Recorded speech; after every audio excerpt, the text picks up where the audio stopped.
Bonjour à tous les amis et bienvenue sur cette nouvelle vidéo de la chaîne Anthony TV.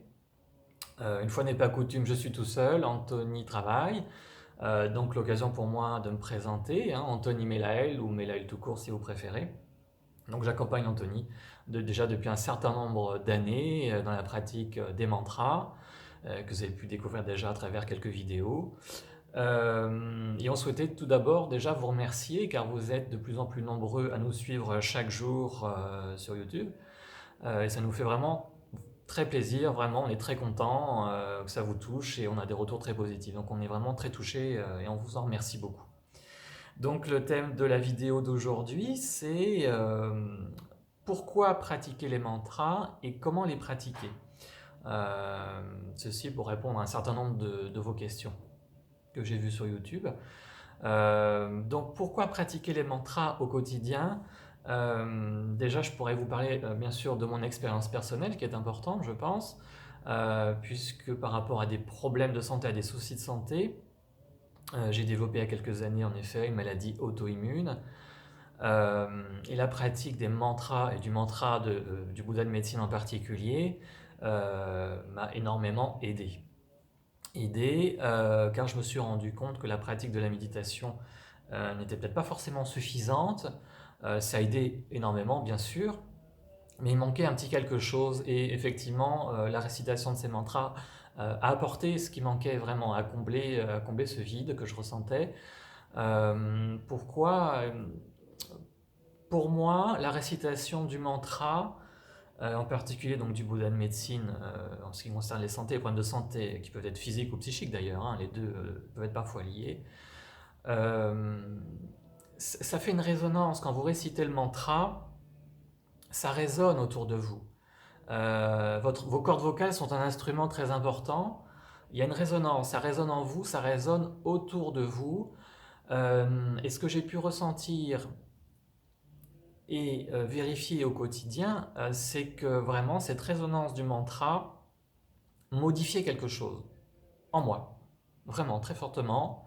Et je l'ai senti, j'ai ressenti cela vraiment dès la première pratique, dès la première fois que j'ai récité ce mantra. Donc le Bouddha de médecine qui est Teyata Om Bekadze Bekadze Maha Bekadze Aladza Samongate Swa. Mais on viendra dessus plus tard, on fera une pratique peut-être plus longue, je pense que ça va intéresser beaucoup de monde. Forcément, on vit des époques troublées malheureusement, on fait face à beaucoup de stress, ce qui provoque beaucoup de traumatismes, beaucoup de chocs, beaucoup de maladies ou de maux. Donc je pense que ça va intéresser beaucoup de monde. Alors, ensuite, comment pratiquer un mantra? Bah, c'est très simple. Là, vous voyez, je suis au milieu de mon salon. Moi, je pense que la posture la plus simple, la plus efficace, la plus traditionnelle, c'est d'être assis en tailleur, sur votre canapé, par terre, sur un tapis de yoga, ou assis sur un petit coussin, ou sur une chaise. Bien sûr, si c'est pas possible d'être assis en tailleur, ben, asseyez-vous confortablement sur votre canapé, sur une chaise, dans un endroit au calme si possible. Si je dis si possible, car des fois il m'arrive de même de pratiquer dans l'avion, dans le train, dans les transports en commun, parce que ça fait passer le temps, et puis ça permet un peu d'être dans sa bulle, de créer une petite protection. Quand on est très sensible comme ça, un peu aux énergies extérieures, ça donne une protection, ça donne quelque chose en plus. Donc ça c'est pas mal aussi. Donc comment les pratiquer? Donc cette posture que moi j'adopte tout le temps, hein, je m'assois, c'est ma façon de m'asseoir habituelle. Mais je sais qu'il y a des personnes qui ont beaucoup de mal parce que bon, ils sont pas souples, parce que là, ils ont un peu d'arthrose, un peu d'arthrite, ils ont mal aux genoux, etc. Donc je sais que c'est pas forcément évident, mais ça se travaille, hein, la souplesse, etc. Vous avez des petits exercices au quotidien que vous pouvez faire, la pratique de yoga notamment, qui est très bonne. Sinon, pour la pratique du mantra en lui-même, donc c'est la posture assise en tailleur, bien droit. Vous avez votre chakra racine donc de base qui est bien ancré au sol et ça permet une verticalité avec les énergies au-dessus, supérieures, dites de l'univers. Donc on est bien centré, on est vraiment dans la verticalité, c'est très important. On peut imaginer effectivement la colonne vertébrale qui s'étire comme un fil, donc le chakra de base jusqu'au chakra coronal, hein, etc. On est bien droit, on est bien concentré. Habituellement, on peut fermer les yeux. Ça te permet une meilleure concentration. Et puis, comme la méditation traditionnelle, hein, vous commencez en méditation traditionnelle, vous commencez par prendre de profondes inspirations par le nez. Vous pouvez visualiser que vous inspirez un air très pur ou une lumière qui remplit donc tout votre corps comme un vase vide, ça se remplit, ça se remplit. Et au moment de l'expire, vous pouvez visualiser donc une fumée grise ou noirâtre sortir. La visualisation, vous verrez en méditation, est très importante puisqu'on peut considérer dans le bouddhisme ou d'autres formes de croyances que ce que l'on visualise dans la matière, elle se concrétise dans l'énergie, vraiment, puisque la pensée est une énergie et qui se matérialise dans l'énergie. Donc, quelque part, c'est réel. On dit toujours qu'une pensée crée le monde, et c'est vrai. Toute création dans la matière, même, part d'abord d'une pensée. Donc, c'est très important, et c'est pour ça que la méditation est aussi importante, puisqu'elle permet de stabiliser les pensées, les émotions, et donc vous êtes à même de mieux créer et de créer plus positivement dans votre vie des choses meilleures, plus positives bien sûr. Donc cette posture essentielle, primordiale, bon, mais pas obligatoire bien sûr, mais c'est la posture de base. Après avoir fait quelques respirations de ce type, vous pouvez vous lancer dans la pratique du mantra de votre choix, la récitation. Alors, est-ce qu'il y a un nombre ou un temps déterminé pour la pratique de cette méditation, de ce mantra? Non, bien sûr. Je dirais qu'il est plus important de pratiquer au quotidien 5, 10 minutes, 15 minutes, que de pratiquer 1 heure une fois par semaine ou quinzaine ou par mois.